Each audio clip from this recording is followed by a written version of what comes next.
This is Orange Nation Overtime with Stephen Fonte and Paulie Sibilia. Welcome into Orange Nation Overtime, everyone. Alongside Paulie Sibilia, I'm Stephen Fonte as we have made it to Friday, and we kicked off the show today with some news on the SU football schedule. When the schedule was released, Paulie, we were told that either the SMU game on Halloween or the Clemson game on the weekend of November 7th, one of those games would be a Friday game, one of those would be a Saturday. As it turns out, they're both Saturday games, and you say not a good thing. Not good, my friend. Because it hurts you in the ACC if you don't have eyes on your games.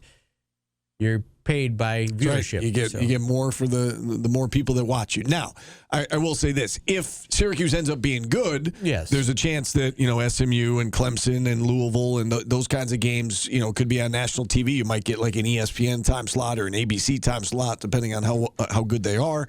And that certainly would make up the difference for not being on a weeknight. But all things being equal, you want to be on those weeknights if possible, and Syracuse missed out on an opportunity there. Yeah, and you're not. Correct me if I'm wrong on this. Your game against Notre Dame isn't a guaranteed NBC game because it's a home game, right? It would be on. That's a good question. I don't think. I think it's just the home games on NBC. Right. I believe you're right in saying that. Because you usually know going into the Notre Dame game what time you're going to play because NBC sets that immediately. The one weeknight game that Syracuse has is the Thursday Pittsburgh game. And then we got bad news on that, too. Well, right. I was going to say, it came up during the show that is also the home opener for the Buffalo Bills. They're playing that Thursday night against the Lions. So some competition in this market for TV eyeballs, with the lone Thursday night game that they have. So, again, missed opportunity there, but the schedule is now set. SMU will be on Saturday, October 31st, which is Halloween, and then Clemson will be a Saturday game as well on November 7th. We did talk some NBA on the show today. We had a former Cuse guy on, Noah Eagle. We know him well. He was in my class. You asked that on the show today. It didn't have to really teach him anything.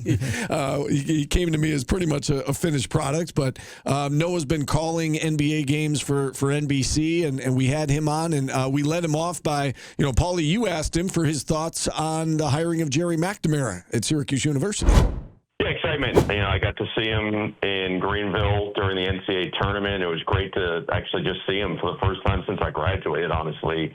And you could tell, he was being coy and was just hopeful, I think, at that point that things would work out. He was very focused pregame on making sure that his team went out and played well, and they did. I think he proved a lot, obviously, in that game against Duke, playing essentially 5 guys for the entire game. And more than anything, I just think that he brings a juice, an excitement, a grit.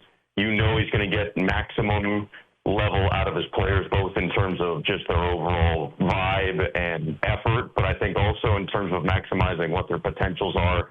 We saw that certainly with a guy like Gavin Doty, who I think Cuse fans are going to fall in love with this year. So excited for what's to come. I think, obviously he's one of our own, and that's a huge deal. All right, let's talk some NBA playoffs here, and we'll get to the Knicks in a moment. But the Knicks are going to be watching just like the rest of us tonight. They're curious who they're going to play, and will it be the Cavs? Game 6 in Cleveland, they've been so good at home. They were able to steal that game in the late moments of regulation, then into overtime in Game 5 the other night in Detroit. Do you think the Cavs close it out tonight? What does this game come down to?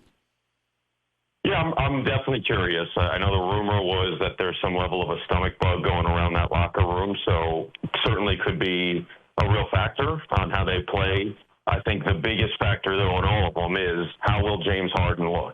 The first 2 games of this series, James just looked like a shell of himself. And I did Game 1, and it almost at times looked like in Space Jam when the Monstars took the talent away from the players. So he was losing simple crossover dribbles that he's done in his sleep for the last decade and a half in the NBA. You just don't see that. And then in games 3, 4, and 5, he's looked like the stud that they hoped they got when they traded the Clippers for him. And certainly in the last 2 games in particular, but down the stretch in Game 3, he closed the game and got them on the board, and from there they've been off and rolling. So it's really going to come down to what James Harden they get, because historically in his career, and this goes back, of course, to college when they lost to Syracuse in the NCAA tournament, in the biggest games, and especially in games 6 and 7, a lot of these series, he has not performed at his highest level. And if they're going to win tonight, they need him to be James Harden and the guy that they expected to get when they gave away Darius Garland in a first-round pick. So let's say it is Cleveland. Is that a good thing for the Knicks? I mean, they're obviously the lower of the two seeds, right, that they could play. They would get home court advantage if it is the Cavs. Who do you think the Knicks match up better with, Cleveland or Detroit?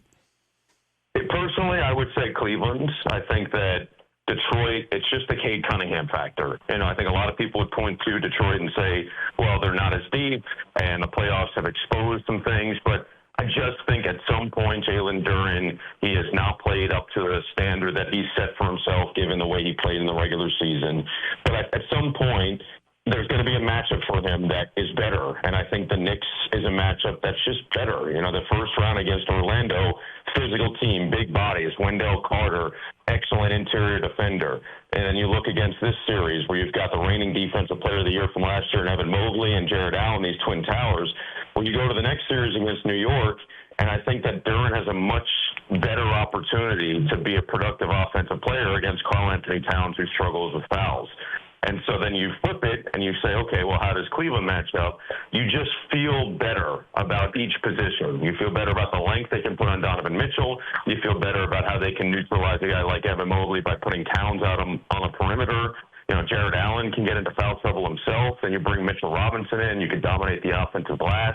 I just like that matchup better. I think the physicality of Detroit and the Cade Cunningham factor, it was almost like the boogeyman in the regular season, not to mention there is that shared experience from the first round last year. And if you go back and look at that series, a couple bounces in 2 of those games, and it's Detroit who's moving on. And so we know how closely contested those 2 would look. I just feel like Cleveland, we've seen against the Knicks a couple years ago, New York took real easy care of them in the first round. New York has been obviously very impressive so far during these playoffs. What has impressed you the most about what the Knicks have done? I think that they were willing to change who they've been all year as they got into the postseason and recognized they needed to. And credit to Mike Brown, who made a change late in the regular season from what they had done the majority of the year by getting Karl Anthony Towns a little bit differently involved. And then in the first round, you saw those first couple games. I was there for the collapse in game 2, and the offense got stagnant. They started missing threes. Atlanta started making a couple, and it completely turned the tide of the game. So game 3 was a similar story. They finally said, okay, we got to go back to the drawing board here, and they put the ball in Towns' hands, sort of like Nikola Jokic, and allowed him to showcase his skill set, which is more than just elite scoring and rebounding. He's a really high-level passer from the top of the key, and he sees the floor at a very high rate. And so he had the 2 triple-doubles in round 1. I think he kind of brought that more into round 2, and what that also did is allowed for Jalen Brunson to get off the ball and has made his life easier. And so as a result, both sides of the ball have been taken care of. And what really impressed me is that without OG Anunoby, they just didn't miss a beat, a step, because it's one thing to say this guy's been starring in his role. I could argue that OG Anunoby in the postseason has just been playing like a star, period. He's creating his own offense, initiating with the ball in his hands, making tough shots at the end of the shot clock. That's what stars do in the NBA. And so now what really is afforded to them is after the sweep, you get the extra rest for OG. The hope is that he's healthy going into the conference finals, and you're kind of, clicking on all cylinders at that point. So for the sake of argument, let's say they get by whoever's next, whether it's the Pistons or Cavs. What kind of chances would you give them in an NBA Finals? Let's again, for the sake of this discussion, we'll say either Thunder or Spurs. I would assume they would be underdogs and maybe healthy underdogs against both of those teams. What kind of chances would you give them against either the Thunder or Spurs in the NBA Finals?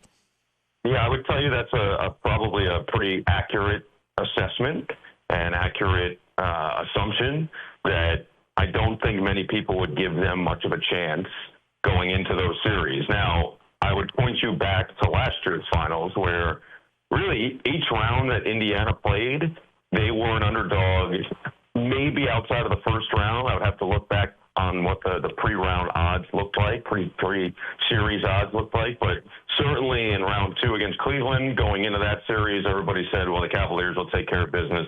They didn't. I think going into the New York series, most people felt the Knicks would beat the Pacers. They didn't. And then going into the finals, they were an overwhelming underdog and pushed that to 7 games. And if Halliburton doesn't get hurt, you just never know. And so I think that it's a good reminder of kind of what the NBA looks like. And certainly the other part of it is you could go and look back at 2 different other series.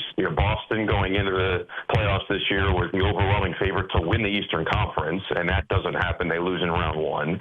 And then that same Boston team last year against the Knicks going into that series was a heavy, heavy favorite, and they lose pretty handily. Now, Tatum gets hurt, but they were down already in that series on their way to going down 3-1 as he gets hurt. So it's not like Tatum was this huge difference maker earlier in that series that was going to turn the tide later. You never know. But my point is, one injury, one thing, one guy returning, like it all can make a difference. And so while I wouldn't, if at full strength and on paper, say the Knicks are going to beat either of those teams, I also wouldn't completely count it out. All right, let's touch on the West, if we could. Spurs, T-Wolves, Game 6 tonight in Minnesota as the T-Wolves try to stave off elimination. Do you think the Spurs get this done tonight? And what are their chances against the Thunder in the Western Conference Finals? Yeah, I'd say if I had to choose, I would say the Spurs win tonight. I think, if Wemby doesn't get ejected from that Game 4, they probably have already won the series and they're moving on. But he did, and so, again, it goes back to what we were just saying, where one decision, one whistle, one bounce, one injury, it changes the trajectory of a series.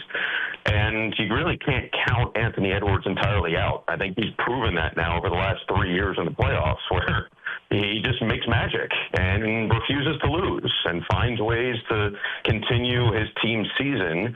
But, again, on paper, if you're just saying without Dante DiVincenzo, it just feels like it's an overwhelming level of talent and continuity now and togetherness and vibe on the San Antonio side that it's just hard to overcome if something crazy doesn't happen. And so to move them on and see them against Oklahoma City, I had the pleasure of doing one of those matchups this year. It was actually the one time Oklahoma City beat San Antonio in OKC. And it was special because you can feel a legitimate animosity, certainly between Victor Wembanyama and Chet Holmgren. And then I think an extension of that is really the auxiliary pieces around those two. Certainly Shai Gilgeous-Alexander at the forefront of it, but now Dylan Harper, who's really starting to feel like that guy that we all expected him to be.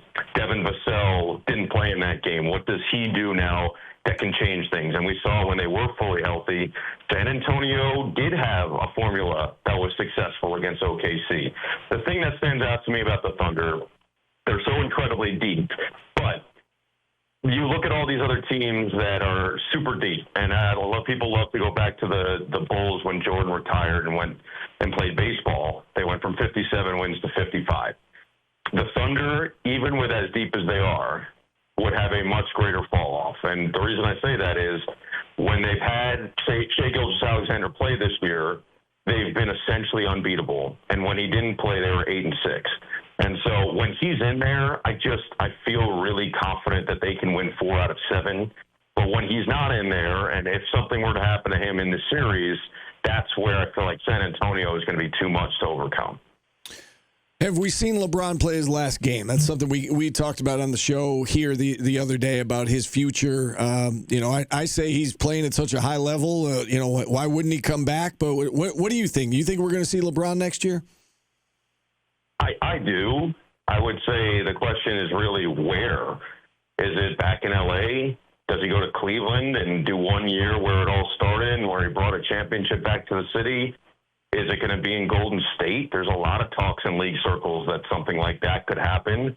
Or does he go elsewhere? Does he go to New York? There was that clip from years ago when he first decided on L.A., and I think he was talking to D. Wade or somebody after a game and said it was either here or the Garden. And so I think there's a lot of speculation that maybe he just says, all right, the Knicks are a tailor-made situation to compete. I'll go take a veteran's minimum contract, play 1 year in New York, and ride off into the sunset maybe with a title. I'm incredibly curious about that because I do think he likes the aspect of living in LA, having all of his other ventures out there. He's got his son on the team. He's got his next son that's at Arizona nearby. His daughter is now starting to get into, more sports and activities, and I think she's maybe 13 or 14 at this point. And so that all is going to factor in, but it would be shocking, I should say, if this was the end, and this is how he decided to go off. I just think that he's been so much. He's due his appreciation, and I think deep down he knows that. Yeah, well said. Last one from me. I know you're getting set to switch gears and start calling some WNBA here. What are some of the storylines that you're looking forward to with the season ahead? I just think the growth of the league is on full display right now. Obviously, the expansion speaks for itself, and Toronto and Portland has already showcased just incredible atmospheres. Golden State last year has continued that right into this year, and the talent level is just really high. The recognition's really high. I'm excited to see it up close, and Sunday I've got the Las Vegas Aces at the Atlanta Dream, and so you've got Angel Reese now in Atlanta, where it feels like they have gone all in after a really incredible regular season last year before fizzling out in the playoffs, and then you've got the Aces that have become a dynasty in this era of the W, where they've won 3 titles over the last 4 years, and Asia Wilson's a 4-time MVP, and they still have this unbelievable nucleus with Becky Hammon running the show, and I think a lot of people are just chasing him down. But at the same time, the Liberty got a title 2 years ago and added Satu Sabali and feel like they're ready to make another crack at it. Who knows about what Minnesota could look like if Nafisa Collier makes her way back by the end of the season, but they could be really strong. Dallas now with Paige Beckers and, of course, taking AZ Fudd, but Arike Ogunbowale, they look like a really fun team. And then, of course, everybody wants to look at Indiana and see what Caitlin Clark can do in year 3. After the injuries plagued her in year 2, she's already looking more and more like herself, and once that three-point shot starts falling, which it hasn't in the early going this season, but once it does, she really can be an unstoppable force herself. So a lot to look forward to, but I just think that the overall growth of the league has been fun to watch from the outside. If you had to pick an NBA champ right now, Paulie? OKC. Yeah, I think so, too. I don't think anybody's beating them. I think the Spurs are intriguing because of Wemby, but I think the Thunder is, they're the best team. He has sharp elbows, too. He does. He'll take you out. Well, especially when he's aiming for your jaw and he connects. We also talked plenty of lacrosse on the show today, and of course tomorrow is the national quarterfinals. Syracuse plays North Carolina in the second game on Long Island down in Hofstra. Probably, it says 2:30. It's probably going to start around 3 o'clock or so. And you say you're going to be watching, Paul. I will be, Steve. Why is that shocking? Well, no, because you say lacrosse isn't your thing, but I'm glad you're tuning in for the game. Of course, during the NCAA tournament, it's kind of my job. Well, yes, it is. It'll give us something to talk about on Monday. We did have Terry Foy on today, CEO of Inside Lacrosse. He had to be on the phone. He was traveling. He was in an airport on his way to for his coverage this weekend of the lacrosse quarterfinals. And how did we lead him off today on the, remind me? Oh, about the winning 3 games. Yeah, it's tough to beat a team three times in one season. And I asked him if he kind of subscribes to that theory that SU fans have been banking on, that it's tough to beat a team 3 times in 1 year. I do, but I actually don't think that it's the most applicable factor here. I actually would put it 3rd or 4th. I think that what's more important, if you're a Syracuse fan, to be focused on is – I think 2 things. The first was I didn't feel like Syracuse went into the ACC tournament feeling like they either needed to win or had anything to prove.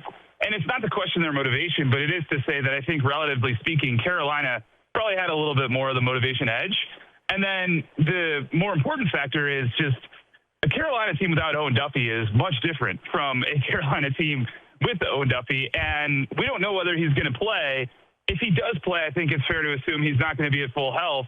And then the last thing I would add is just Carolina's coming off of a game against Albany that didn't really test them, and perhaps there's a rest advantage situation there. But I am a much bigger believer in the value of the test that Syracuse had when they were taken to the limit by Yale, and I think it's gonna help them in terms of their sharpness coming out of the gate against the Tar Heels. You brought up Owen Duffy. We had Paul Carcaterra on our show earlier in the week, and he said, bear with me here, and he laid out a scenario where he thinks it might even be better for Syracuse if Owen Duffy were to play, because as you just alluded to, it sounds like he's not going to be anywhere near 100%. And Owen Duffy being the competitor that he is, he thinks that maybe UNC would be more. Would be easier to guard, I guess, and easier to defend if he were out there, as opposed to if he's not out there. He thinks it might make them a little bit tougher to defend. What do you make of that statement, that reasoning?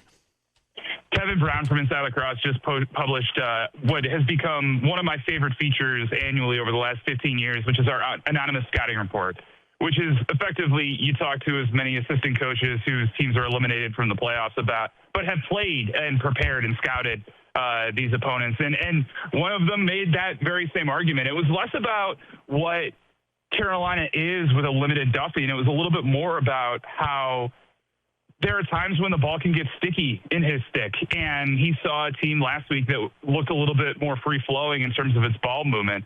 So I think you can kind of attack it from both angles, especially because Owen's game is so predicated on explosiveness and athleticism that an injury that might limit somebody else, call it 20%, might limit him 40%. And I don't know that we're necessarily making an optimistic case. I think it's very realistic. And I think that on top of that, one of the things that becomes so fascinating is how it informs how John Moderna and the rest of the staff will devise their defensive game plan. If all things were equal, you would probably assume, all right, we're gonna stick with the game plan that we've established, but we're gonna tweak around the margins and hope that it works there. In this scenario, I think it's justifiable to say, do we want to switch the matchup? Do we want to take a completely different approach to how we support whoever ends up guarding Owen Duffy? And I think that just a lot of the questions stem from there. This time of year, goaltending and face-off play are so very important. I don't need to tell you that. And for Syracuse, they've gotten John Mullen. They got the John Mullen from last week, right? He certainly stepped up his play in recent weeks. And in net, Jimmy McCool was fantastic in the second half. Didn't play great in the first half against Yale, but was phenomenal down the stretch. What do you make of? We know about UNC's face-off situation. They're the best in the country there. What about the goalie situation with the Tar Heels, and what do you make of the change going into the NCAA tournament? To reference that anonymous scouting report again, the consensus seemed to be that you cannot go back to Josh Marcus at this point. That you've made your decision to go forward with Kent Good, and you kind of have to ride with him. And I say that on the basis of having no other additional information as to whether or not even going back to the freshman is a consideration that they're working through. And so I think it's reasonable to assume that Good is going to get the start again, and then it just comes down to how well he plays. He played well enough in a game in which he wasn't tested against Albany that he certainly didn't play himself out of the situation. So I think that that's reasonable and good to be informed. But at the same time, if you're just straight up and down picking which goalie you prefer, there's no question it's Jimmy McCool. And I think that's a great source of consolation and solace for Syracuse fans. At the faceoff position, I felt like coming into this season, preseason All-Americans wise, Brady Wambach was first team, Johnny Mullen was second team. There was no debate about that. And then there was a bit of a chasm to third team and beyond. And so when these two teams were going to play, I was like, oh, this is going to be one of the most exciting kind of puzzle matchups that we're going to get. Johnny didn't have the start to the season such that it was a Clash of the Titans billing going into that game. But I think you're right to point out that he has figured some things out. And I have seen a few, I don't want to call them more cracks, but just elements of Wambach's game that weren't as dominant as they were early in the season. And I think that convergence might end up, pushing this a little bit more toward neutral. I'm not going to go so far as to predict that Syracuse can get to 50% facing off, but I do think that they can get to 40%, maybe even 45%. And the way in which that narrows the gap makes it so much more of a game about whose team's going to be more efficient, whose offense is going to be more efficient in settled 6-on-6 scenarios. In terms of adjustments that were made from the first meeting to the second meeting, and then adjustments that you expect to be made from the second meeting to the third here, we saw John O'Derna throw some zone at North Carolina in that second game. It really seemed to limit Don Petramala in that second meeting. Do you think they will go back to that, or because they already threw it at the Tar Heels, do you think now they have to make another adjustment? And if they do, what do you think that adjustment would be on the defensive side of the ball for Syracuse? Well, like I already said, I mean, I think the biggest adjustment stems from, do we want Riley Figueres guarding Owen Duffy? And if we feel like that's not the best deployment of his on-ball matchup, then what do we do? And I think the interesting thing about North Carolina is, they don't have a third attackman that you're particularly concerned about beating you off the dodge. And Don Petramala is a player who the most important thing about how you guard him is how well you stick onto him. And there are very few players in college lacrosse that know his game better than Billy Dewan. And so for all those reasons, I think it's reasonable that at least from a starting point, you say, all right, well, no, we don't really have a better option than what we've deployed previously. I think the element of the zone that you're talking about is really, in my opinion, difficult to divorce from the fact that they made a goalie change in the first one, right? Usually when you deploy a zone, what you're trying to do is say, we're comfortable with the shots that we're going to give up on the basis of our goalie making the shots that we're comfortable giving up. And so there's an element to that decision in the ACC game that makes me, the ACC tournament game, that makes me wonder whether it was meant to be viewed as a vote of confidence for the goalie. And I don't know the extent to which that means it's a repeatable strategy that you're going to continue to deploy. I think that more than we feel like it's the best way to defend them, a lot of times the reason you do it is because it's the best way to disrupt the flow of the game. And one of the interesting things about this is Syracuse is going to, if not need, then certainly benefit more from a couple of goals in transition. And that's not to say that you need both teams to be playing frantically, frenetically, and clearing fast in order to get, presumably, Billy Dewan into those offensive positions. But it does indicate that the odds are better if both teams are playing that way, and that would benefit Syracuse. You don't tend to play fast when you're in a zone. So that would be another argument against it if you felt like it was going to take away some of those transition opportunities. I do have a couple big picture questions I want to ask you, but before we move on to those, you want to take a stab at a prediction for this game tomorrow? I picked Syracuse. I picked Syracuse in my bracket. I picked Syracuse to be a Final Four team in the beginning of the season. I think this matchup is very favorable for a lot of the reasons that we just talked about. I don't know that I would have picked them against any of the other three teams that I chose to lose or that I picked to lose in my bracket or this week. So on that basis and for a variety of reasons, I feel like we're going to see Syracuse and Charlottesville.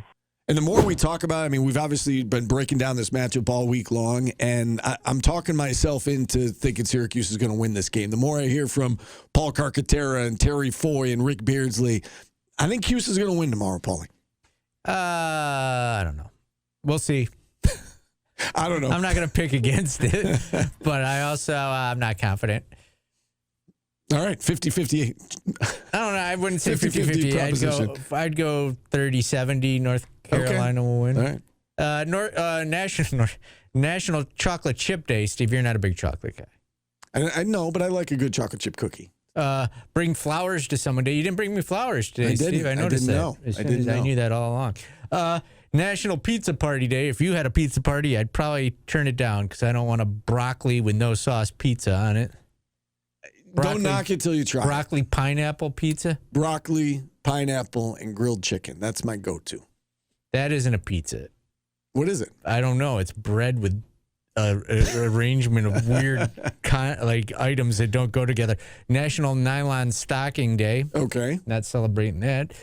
Peace Officers Memorial Day, Steve. Okay. Malcolm X Day and National Endangered Species Day. Okay. Radio hosts are endangered species at this time. All right. Listen, I hope everybody has a safe and happy weekend. Enjoy it. For Paulie, I'm Steve. Thanks for listening. Thanks for watching. We'll talk to you again on Monday.